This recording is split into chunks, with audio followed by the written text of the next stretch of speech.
સુરતમાં વૃદ્ધ મહિલાના કાન કાપી લૂંટ ચલાવનાર આરોપીઓને ક્રાઇમ બ્રાન્ચની ટીમે ગણતરીના કલાકોમાં સાયલા તથા માણિયા મીણા ખાતેથી ઝડપી પાડી સ્થળિયા પાછળ ધકેલી દીધા હતા.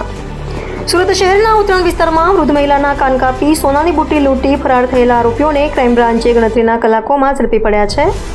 વાત એમ છે કે ગત 26 મેના રોજ વિલંજા વિસ્તારમાં રિક્ષા ચાલકે વૃદ્ધ મહિલાને જાનથી મારી નાખવાની ધમકી આપી સોનાની બુટ્ટી માંગતા મહિલા રિક્ષામાંથી નીચે ઉતરી ગયા હતા. ત્યારબાદ આરોપીએ પાછળથી આવી બળજબરીપૂર્વક કાન કાપી અંદાજે 15,000 રૂપિયાની સોનાની બુટ્ટી લૂંટી ફરાર થયો હતો.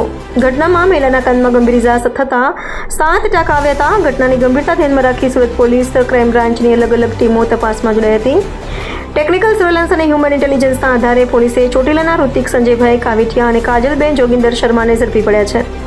પોલીસ પૂછપરછમાં આરોપીએ કબૂલ્યું કે પૈસાની જરૂરિયાતને કારણે તેણે આ લૂંટને અંજામ આપી હતી અને લૂંટેલી બુટ્ટી 27,000 રૂપિયામાં વેચી નાખી હતી. હાલ બંને આરોપીઓને ઉત્તરાયણ પોલીસને સોંપવાની કાર્યવાહી હાથ ધરાઈ છે.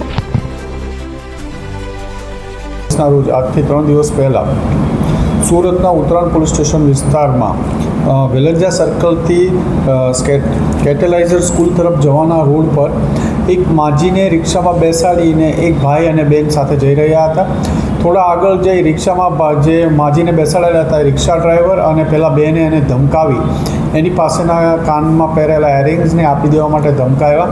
એ ન આપતા જ્યારે માજી જબરજસ્તી રિક્ષામાંથી ઉતરી જતા એ કાનમાંથી જબરજસ્તી ખેંચી અને કાનની બુટ્ટી કાઢી લેવામાં આવી હતી, જેમાં માજીને 7 ટાંકા પણ આવ્યા હતા. અને ત્યારબાદ પોલીસને જાણ કરતાં ગુનો દાખલ કરવામાં આવ્યો હતો. અનડિટેક લૂંટનો ગુનો હોય જેથી લોકલ પોલીસ સાથે ક્રાઇમ બ્રાન્ચની અલગ અલગ ટીમો કામ કરી રહી હતી, જેમાં ક્રાઇમ બ્રાન્ચના પોલીસ ઇન્સ્પેક્ટર જયંત ઝાલા અને પીએસઆઈ AR ગામિતને બાતમી મળી હતી કે આ ગુનામાં સંડોવાયેલ ઈસમ સુરેન્દ્રનગરના સાયલા તાલુકાનો ઋત્વિક નામનો માણસ છે. ઋત્વિક અને એની સાથે કાજલબેન જે મોરબી જિલ્લાના માળિયા મિયાણાની છે.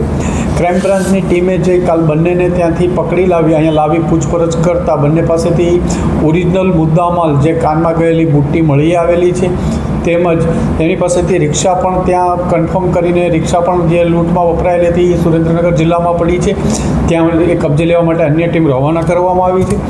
આ માણસ સુરેન્દ્રનગરથી આવી અહીંયા લૂંટ કરવાના ગુનામાં પકડાઈ ચૂક્યો છે.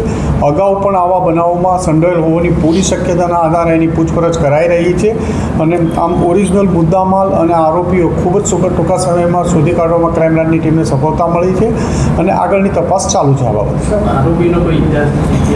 અગાઉ આરોપી પ્રોહિબિશનના અને એના ગુનામાં પકડાયેલો છે. એના વિરુદ્ધ 2 ગુના એક ચોટીલા અને અમરોલી પોલીસ સ્ટેશનમાં દાખલ થયેલા છે.